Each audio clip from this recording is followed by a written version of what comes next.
As pessoas que não têm educação financeira costumam enxergar o Estado como se ele fosse uma mãe. O problema é que o Estado é um parasita. Ele não cria riquezas, apenas consome aquelas que são criadas pelos cidadãos, quando deveriam redistribuí-las a fim de melhorar as oportunidades dos mais desfavorecidos e prover serviços básicos, como educação, saúde, segurança, dentre outros, a toda a população. Porém, o que vemos não é isso. São políticos corruptos, funcionários públicos ganhando altos salários e cidadãos pagando cada vez mais impostos e tendo seu poder de compra corroído pela inflação. A nossa ideia é fazer você refletir sobre a atual situação do país. Este vídeo é de abril de 2021 e onde podemos ir parar se nada for feito. Vamos começar com o exemplo de um iPhone 12 Pro Max, smartphone produzido pela Apple.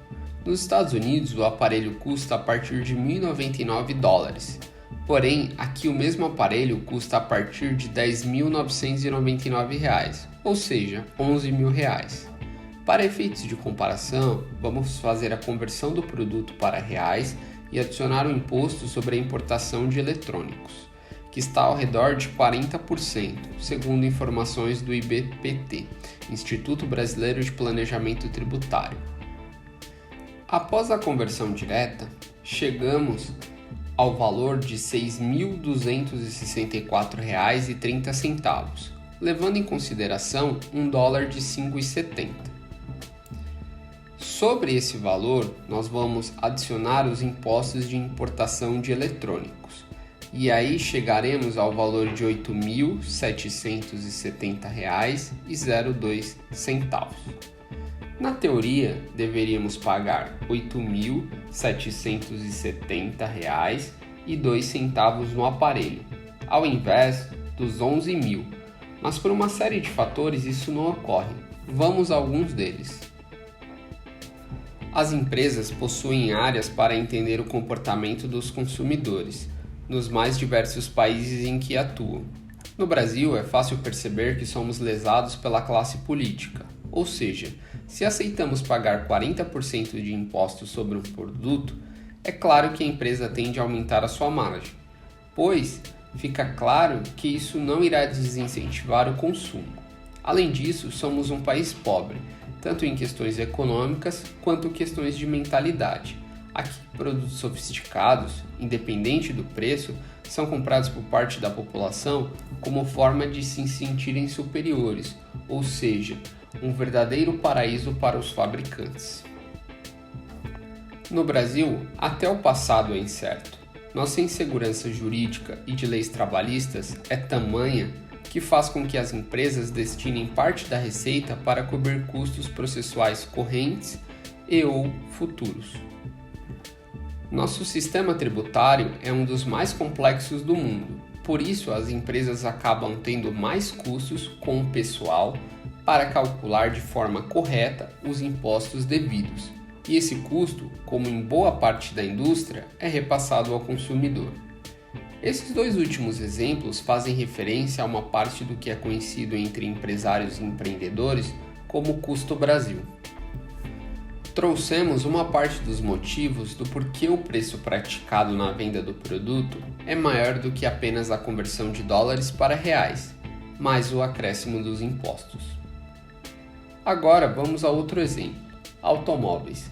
Se você gosta de carros, já deve ter se perguntado o motivo de esses bens serem tão caros por aqui, principalmente quando comparamos com os Estados Unidos. E mais uma vez, os mesmos motivos vêm à baila: moeda desvalorizada, impostos e custo Brasil. Para começo de conversa, temos um fator que contribui para a alta demanda de veículos: o transporte público. Falando especificamente de São Paulo, não houve qualquer planejamento em relação à otimização do transporte coletivo ferroviário. Por isso, muitas vezes é necessário utilizar ônibus como parte do trajeto. Porém, algumas linhas de ônibus apresentam dificuldades, como superlotação, atraso, passagens caras e etc. Isso leva os usuários a optarem por um veículo próprio. Infelizmente, muitas vezes quando nem possuem condições financeiras para isso. Além disso, Como no caso do iPhone, muitas vezes as pessoas querem comprar um veículo para pertencer a determinado grupo social, não levando em conta o preço que está sendo cobrado pelo produto. Quando isso é feito com planejamento, não vejo problemas, mas infelizmente não é a realidade da maioria dos brasileiros. Dito alguns pontos que fomentam a compra de veículos, aumentamos a demanda e, consequentemente, o preço. Agora vamos aos impostos. Basicamente, temos 4 impostos incidindo sobre os veículos e 5 no caso dos importados. São eles: Imposto sobre o Produto Industrializado, o IPI, Imposto sobre Circulação de Mercadorias e Serviços, o ICMS, Programa de Integração Social, o PIS, Contribuição para Financiamento da Seguridade Social, o COFINS, e no caso dos importados, o Imposto de Importação, o II.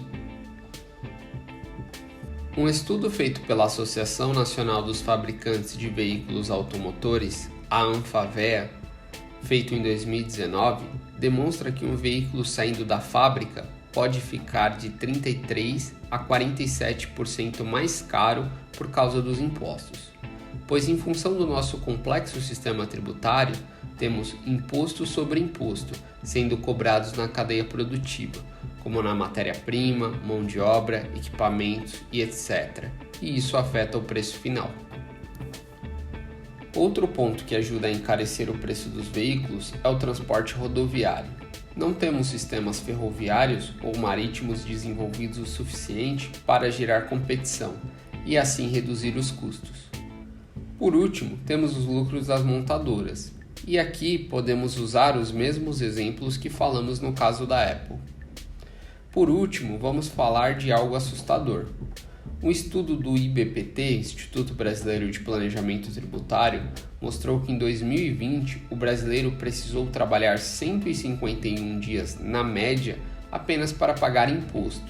O estudo mostra que todos os tributos somados, federais, estaduais e municipais, equivalem a 41% do salário do brasileiro. Meu caro telespec, é isso mesmo, você não está louco. Foram necessários trabalhar 5 meses apenas para pagar os impostos sobre consumo, renda e patrimônio. Calma, vamos deixar a situação um pouco pior. Imagine que você precisou trabalhar com aquilo que você não gosta, aturando pessoas que você não suporta apenas para pagar impostos. Pois é, foi exatamente o que ocorreu. Como esses 5 meses são a média, vamos pensar que você é um privilegiado e precisou trabalhar apenas 2 meses para pagar impostos. Eu acho muito tempo. E você? A ideia desse vídeo é fazer você refletir. Vamos a algumas sugestões. Por que temos tantos impostos? De que forma esses recursos são gastos? Qual seria o caminho para diminuirmos nossa carga tributária? Outros pontos que também afetam os preços dos produtos. Moeda desvalorizada. Qual seria a forma de possuirmos uma moeda mais forte?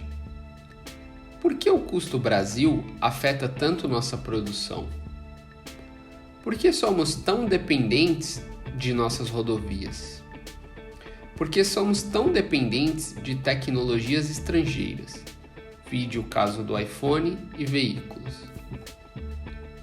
Se você também não se conforma com a situação do nosso país, acredito que após encontrar as respostas para as questões, vai passar a se importar mais com assuntos políticos e como eles podem influenciar tanto na sua vida financeira quanto no seu bem-estar.